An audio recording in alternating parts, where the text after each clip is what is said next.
जय श्री कृष्ण। परम पुरुषोत्तम से योग, यूनियन विद परम पुरुषोत्तम श्री कृष्ण। श्रीमद् भगवद गीता के अध्याय 15 का 5वां श्लोक पढ़ना चाहता हूँ। निर्माण मोहा जित संग दोषा अध्यात्म नित्या विनिवृत्त कामा द्वंद्वैर विमुक्ता सुख दुख संगैर गच्छन्त्यमूढ़ा पदमव्ययम् तत्। हिंदी में अर्थ, जो मान और मोह से रहित हो गए हैं, जिन्होंने आसक्ति से होने वाले दोषों को जीत लिया है, जो नित्य निरंतर परमात्मा में ही लगे हुए हैं, जो संपूर्ण कामनाओं से रहित हो गए हैं, जो सुख दुख नाम वाले द्वंद्वों से मुक्त हो गए हैं, ऐसे ऊंची स्थिति वाले मोह रहित अमूढ़ साधक भक्त उस अविनाशी परम पद परमात्मा को प्राप्त होते हैं। यह परम अध्याय का परम श्लोक दिव्य है, अलौकिक है।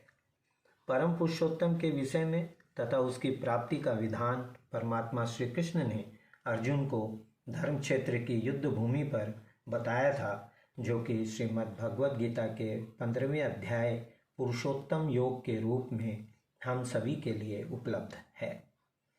इस श्लोक में भगवत प्राप्ति के प्रार्थियों के सभी आवश्यक गुण एक साथ समाहित हैं। इस विचार श्रृंखला में इस श्लोक के चतुर्थ चरण पर ही वार्ता केंद्रित रखना चाहता हूँ, यानी कि गच्छन्त्यमूढ़ा पदमव्ययम् तत्। संत महात्मा, ऋषि मुनि, साधु सन्यासी, विद्वत प्रबुद्धजन एवं धर्म शास्त्रों के अनुसार मनुष्य प्राणी का परम उद्देश्य आत्मोद्धार, मुक्ति, मोक्ष, भगवत प्राप्ति ही होना चाहिए। प्रश्न यहाँ यह है कि इस पथ पर विद्वत्ता की कितनी आवश्यकता है। इस परम अध्याय में परमात्मा श्री कृष्ण ने पुरुषोत्तम से योग समझाने के लिए विमूढ़ा 15 का 10 और अचेतसः 15 का 11 शब्दों का उपयोग करते हुए अज्ञानी जन को सचेत किया है, सतर्क किया है। वहीं ज्ञानी जन को संबोधन के लिए परमात्मा श्री कृष्ण ने सीधा विद्वान, बुद्धिमान, साधु, पंडित इत्यादि शब्दों का चयन नहीं किया, जैसा कि अध्याय 2, 3, 4 और 5 में किया गया था। इस परम अध्याय में ज्ञानी जन को परोक्ष रूप से ही संबोधित किया है, जैसे कि अमूढ़ 15 का 5, असमूढ़ 15 का 19, अर्थात जो मूढ़ या मूर्ख नहीं। अतः यह तात्पर्य मान लेना ही उचित लगता है कि भगवत प्राप्ति के लिए विद्वत्ता की अनिवार्यता है ही नहीं। पुरुषोत्तम से योग के लिए अमूढ़ा यानी कि मूढ़ या मूर्ख ना होना ही स्वीकार्य है। भक्ति योग अध्याय 12 की यात्रा भी कर लेना उचित होगा। इस अध्याय में परमात्मा श्री कृष्ण ने धर्ममय अमृत की व्याख्या विस्तार से की है।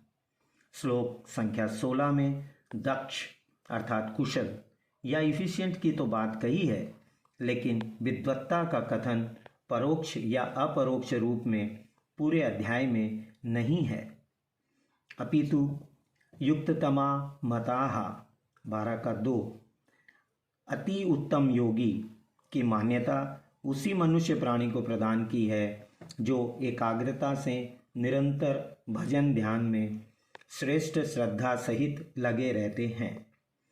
आई रिपीट, एकाग्रता से निरंतर भजन ध्यान में श्रेष्ठ श्रद्धा सहित लगे रहते हैं। अतएव विशुद्ध प्रेम व शरणागति ही संपूर्ण है, परिपूर्ण है। क्या सबरी, मीरा, कबीर, रसखान, नामदेव, तुकाराम एवं अन्यान्य वेदज्ञ थे? स्पष्ट उत्तर मिलेगा, नहीं।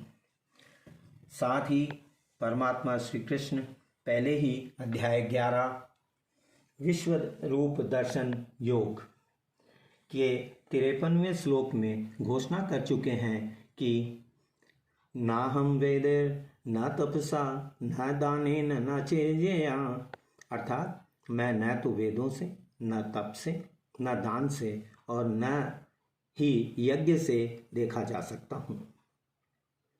अंततोगत्वा यह कहना अतिशयोक्तिपूर्ण नहीं लगता है कि भगवत प्राप्ति के मार्ग की व्याख्या सरल है, सुगम्य है। अवश्य ही हमें अपनी विद्वत्ता की हाथपाइयाँ लगाकर इसे स्वयं ही क्लिष्ट नहीं करना चाहिए। हरिओम तत्सत, हरिओम तत्सत, हरिओम तत्सत। सादर धन्यवाद। किशन भंडारी, एक आध्यात्मिक सहयोगी, कुरुक्षेत्र, 12 नवंबर 2022।